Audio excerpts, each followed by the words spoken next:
The Soviet style of boxing was commonly used by boxers from countries that are a part of the Soviet Union like Russia and Ukraine.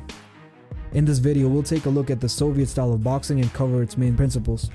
It covers everything from their footwork to unique boxing combinations. So starting off, the most important thing about the Soviet style is the footwork. The main thing about Soviet when you are moving in and out. The Soviet boxing style commonly uses the pendulum footwork, which is moving in and out using the balls of your feet. It is a common way to land punches without getting hit, which can help you win by a split decision.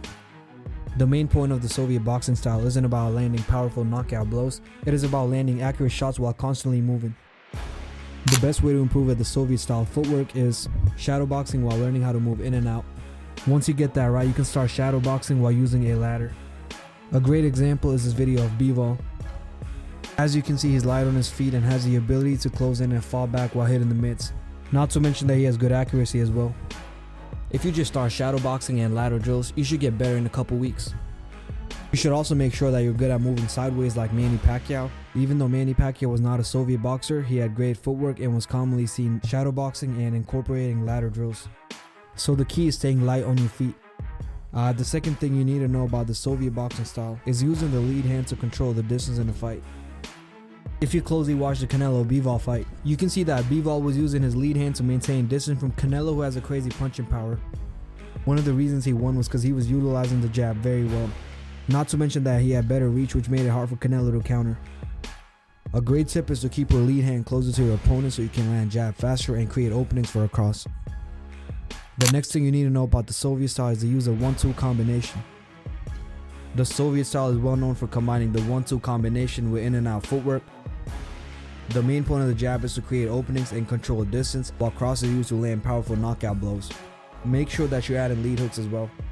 So generally, Soviet boxers use lead hooks for longer range with less power, and that is one of the reasons why they excel in long range.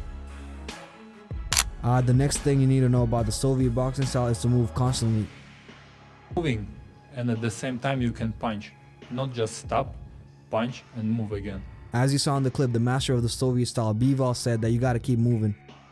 The Soviet style also requires a lot of stamina, which can be a major drawback, especially in professional fights where there are a lot more rounds. So you should make sure that you're keeping up with running and interval training, since they both help enhance stamina. The next thing you need to know to get better at the Soviet style is learning how to punch while moving back. When you closely observe most Soviet boxers, you can see that they're very good at landing cross or lead hooks while moving back. That's one of the things most American, Asian, and Mexican boxers neglect. I've been going to an all-Mexican boxing gym for a while and I don't see it very often. Most coaches will teach you that when starting out, but a lot of people don't use it. As you can see in the video, Bival is throwing boxing combinations very well while falling back. The reason why I'm using Bival as an example is because most of his videos have better quality compared to Soviet boxers who fought decades ago.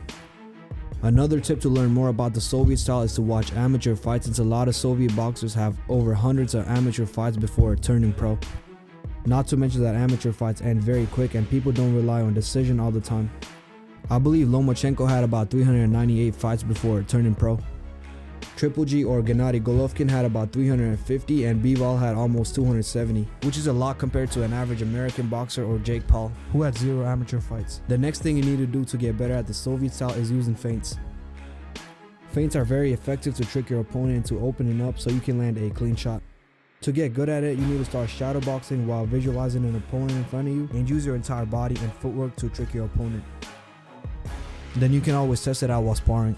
The last thing you need to know about the Soviet style is learning how to create angles. The Soviet boxing style is all about controlled aggression. So basically you close in, land a few clean shots, and fall back without getting hit. They treat it like a chess game. In conclusion, the main principles of the Soviet style are lead hand control, footwork, and feints, and basic boxing combinations like 1-2-3 and 1-1-2-3. This is my opinion, but most people watching this should take examples from their footwork and lead hand control and add it to their current style, rather than just trying to replicate it because someone did it on TikTok. Like every style, the Soviet style has cons as well. A lot of Soviet boxers lack power unless you're Better Beav or Triple G. In my opinion, footwork is one of the fastest things you can learn. Not to mention that you don't need equipment and can focus on footwork while shadow boxing.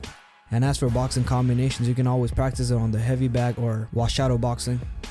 At last, you can always tell your coach to check out your form.